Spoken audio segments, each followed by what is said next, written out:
Zabbuli ey'ekikumi-40. Omponye, Ayi Mukama, eri omubi, onkuume eri omutemu. Abayiiya ettima mu mutima gwabwe bakuŋŋaananga bulijjo okulwana. Basongodde olulimi lwabwe ng'omusota, obusago obw'essalambwa buli wansi w'emimwa gyabwe.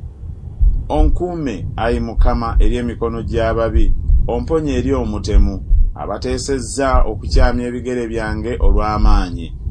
Ab'amalala bantegedde omutego n'emiguwa, bayaze ekitimba mu kkubo, bantegedde ebyambika. Nagamba Mukama nti, ggwe oli Katonda wange, owulire eddoboozi ery'okwegayirira kwange, Ayi Mukama.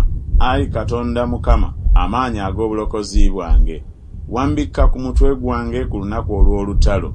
Tokkiriza, Ayi Mukama, omubi by'ayagala.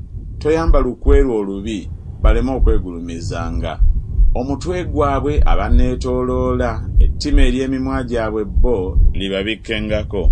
Amanda agookya gabagweko, basuulibwe mu muliro, mu bunnya obuwanvu baleme okugolokkanga nate. Ayogera obubi taanywerenga mu nsi, obubi bunaayigganyanga omutemu okumusuula. Mmanyi nga Mukama aliwoza omusango gw'abo ababonyaabonyezebwa n'ensonga ey'abanaku. Abatuukirivu tebalirema kwebaza linnya lyo, ab'amazima balituula w'oli.